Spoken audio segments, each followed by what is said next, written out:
But soft in? Show me that right now. I've never I got a big thread with that.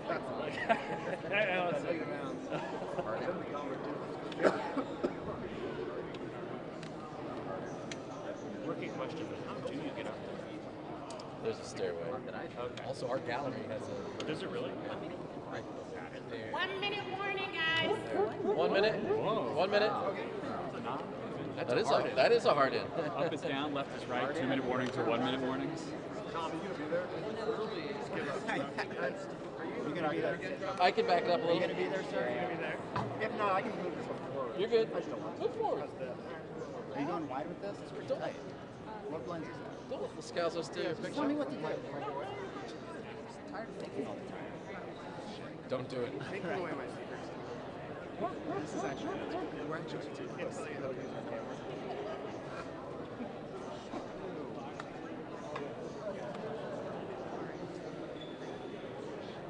Great. We need a question on this side. So you guys We need a lot of questions on this side. You guys just back off, okay? No questions on that side. Totally going Yeah, down. hold it. Always cool. Heads up. You all right, Francis? Yeah.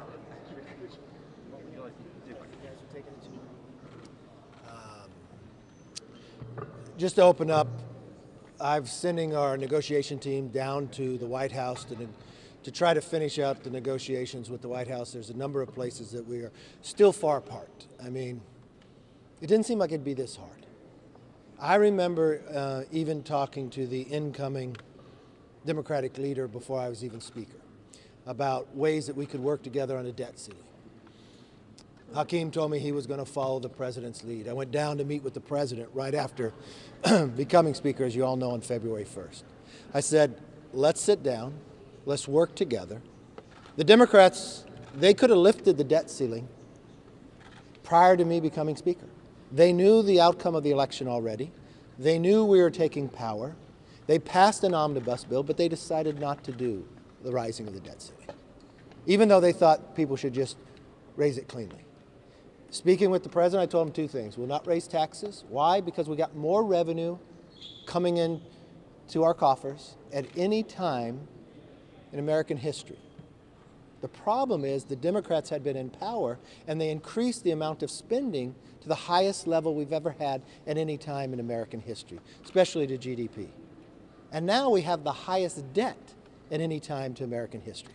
So I just think it's common sense, it's reasonable and it's rational that we spend less next year than we spend this year. Every household would do this. We have money that sits out there, COVID, that's been appropriated that hasn't been used. We now know the damage that the Democrats have done in the majority when they spent that extra $6 trillion. It brought us inflation, harming every single family, made us more dependent upon China. It created 3 of the largest 4 bank failures in American history in the last couple months.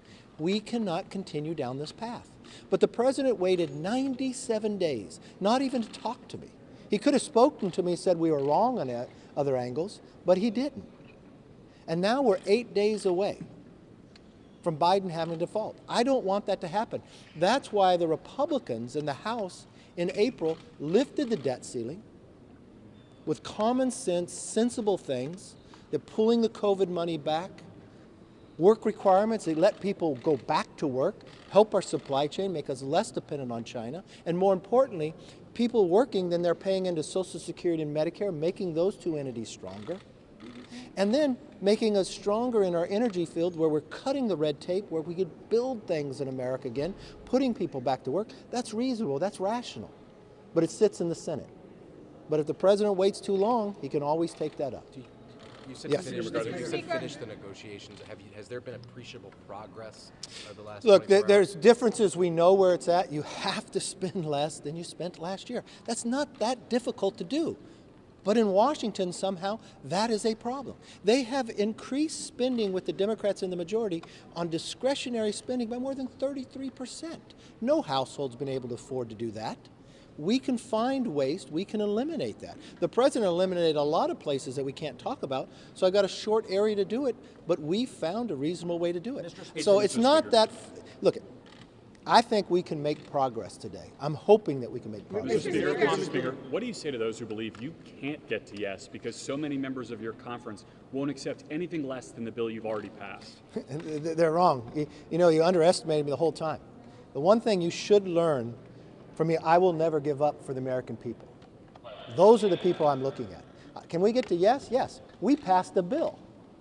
With no Democrats. You need a bipartisan bill now. Can you get to yes on a deal that will take Democrats? Thank you, because you just identified the problem. No Democrats. So every Democrat voted against raising the debt ceiling. Nothing has happened in the Senate. I'm not a senator. I don't control the Senate. Why didn't they pass something? The president, he didn't talk to us for 97 days. So don't blame me for reaching out to the Democrats, for begging the president to meet with me, or trying to find it. And don't blame us, Republicans, when we put a reasonable bill together that we actually took Democrats' ideas. So when we put spending for government and increase it 1% each year to cap it, so the slow growth of government, so the economy can catch up, that was a Democrat idea. When we put work requirements in to help people get a job, that's something Senator Biden voted for and President Clinton signed into law. That was a Democrat-supported idea too. So it's not my fault that the Democrats today have become so extreme, so far to the socialist wing, that they are now opposed to work requirements, that they are now opposed to saving $1 less than you spent the year before. That to me really seemed that the problem are the Democrats. Mr. Speaker, but the White House says they're trying to meet you halfway. So, I mean, at this stage of the game, since you are at loggerheads, what is the off-ramp here? Look, the off-ramp here is to solve the problem, to spend less than we spent last year. That's not that difficult. They still want to spend more. You cannot do that. No household would do that. Look, I explained this before. Well, they don't have a plan. They never passed anything. So, and you can't spend more money the next year than you spent this year. Look, I've explained this before. A debt ceiling, so the American people understand, is having a credit card. You raised and you hit the limit. So year after year, you just kept raising the limit. So you're paying more interest. So now in America, 17 cents out of every dollar comes in just goes to interest. But now you owe so much on your credit card. You have to pay it.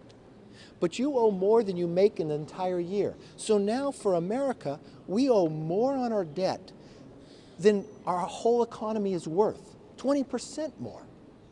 So should you just raise the debt limit, or should you literally think, let's eliminate some waste? If we had spent money, billions of dollars, for a pandemic that money has sat there for 2 years, pull it back. If we can have a provision to help people find jobs, let's do that. If we can find a way that cut red tape to let people go back and build things in America and make us energy independent and not beholden to China, let's do that. That's all we're asking. We're being reasonable. Yes. The fact that you're going to need Democratic votes, probably in the House, definitely in the Senate, you have a Democrat in the White House. Why not offer a single concession beyond saying we're not going to default? We've offered a lot of concessions. The cap on the spending is a Democrat idea. The work requirement was a Democrat idea. I can't help it if the Democrats have become so extreme and now is a party of Bernie Sanders than the party where Joe Biden was elected. Joe Biden is the president of the United States. He is the head Democrat. But if AOC and Bernie Sanders is going to run their party, that's not my fault. I'm not even sure Bernie Sanders is a registered Democrat. Mr. Speaker, if the president does not agree to exactly what you want, are you willing to blow past this? Okay, first of all, your premise of your question is all wrong. When have I ever said you have to agree to 100% of what I want? All I've ever said to the president from February 1st, let's talk. There's only a couple things I will not do, Mr. President. I will not raise taxes. Why? Because we are bringing more revenue in, even to the GDP, not just to the 50-year average, but the history of America. Only 2 other times have we brought in 20% of the GDP, 1944 and 2000. I will not put a clean debt ceiling on the floor. Why? Because we've spent more than we've ever spent before and we have the highest debt than we ever had before. I just don't think that's right. But no, let me finish the question. And then I said to the president, but everything else is on the table. For 97 days, he wouldn't talk to me. So we passed the bill. We're not getting everything in our bill. I'm negotiating with the president. We passed a bill that raised the debt ceiling. If I did what you're saying, we wouldn't be talking. But I sit, and I'm sitting and sending our negotiation team down with theirs, their team is highly respected on both sides of the aisle. They know this House and Senate well, and I know together. And maybe you discounted me too. I didn't win Speaker on the first vote. It took 15 rounds. And you know what? I think we're stronger for it. And it's probably we didn't solve this problem on the first negotiation, but it took us 97 days. I firmly believe that we'll be able to get there. Yes, sir. Your negotiators yesterday said that the concession Democrats were getting was to raise the debt ceiling. So within the room there, what concession are you willing to give in order to save the economy? I'm willing to make America stronger, to curb inflation, less dependency on China, and spend less than we spent the year before. Because you know what? When we're elected, the power is loaned to us from the American public. Who's representing them? It's not my responsibility to represent the socialist wing of the Democratic Party. If the Democrat socialist wing and Bernie Sanders cared so much, they would have passed the bill. They would have done something on the border. It is not my fault they won't take action. It is not my fault that the president would not meet with me for 97 days. I'm sorry, but the moment he was willing to meet with me, I've been there each and every day. And I firmly believe we will get and solve this problem. I never give up. Mr. Speaker, how much time will you give your conference to read the debt ceiling bill once an agreement is reached? 72 hours. Mr. Speaker, can I get clarity on that? Yes. Yes. Thank you. Jack Rivers. Could I ask you a couple questions on popcorn to my colleague Melina from our sister outlet, NTD? Okay, ask your question. Okay. So, are you afraid that voters will blame Republicans for this crisis and any possible default? And what gives you hope that a deal can still be reached? Well, first of all, I don't think there'll be a default, and I don't see how you would blame Republicans. If there's any blame Republicans have, we're the only ones who acted. So if the American public didn't want if they get rewarded for not taking an action and ignoring a problem, the Democrats are going to win that award every day. They did that with Title 42 on the border. They've done that with inflation. They lied to us and told us it was transitory. They did that with the debt ceiling. They told us we shouldn't talk. So I'm sorry. If you want to blame Republicans for solving problems, we'll take that blame every day. Yes, ma'am. Yes. Thank you. Will you blame progressives then if we default? Look, I'm not. The only thing I look at, if the Democrats control the Senate and they control the White House, and they wouldn't even do a bill and they wouldn't even communicate, I don't think I have to say who's to blame. If the Republicans have passed a bill that raised the debt ceiling, did it in a responsible, sensible way, I think the American public understand that. But first of all, let me tell the American public, I am not going to give up. We're not going to default. We're going to solve this problem. I will stay with it until we can get it done. But let's be honest about this. We have to spend less than we spent last year. It is not my fault that the Democrats cannot give up on their spending. And you would think, if you have the most revenue in the history of coming in, but when the Democrats were in power, they spent the most money. So we have the most expenses going out, the expenditures. It's not a revenue problem, it's a spending problem. And then you have the highest amount of debt. Don't you think that would finally wake them up to be sensible? Now look, I don't want to point things out, but we have a new here with CNN.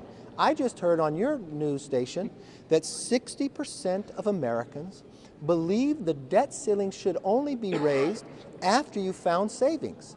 So to your question, I think we're representing the American public, and that's what we'll continue to do. Look, I apologize. I got to open up the House. I appreciate spending time with you. We'll continue to keep you updated as we go, and I look forward to the days. Thank you all very much. What's the timeline that you're working with?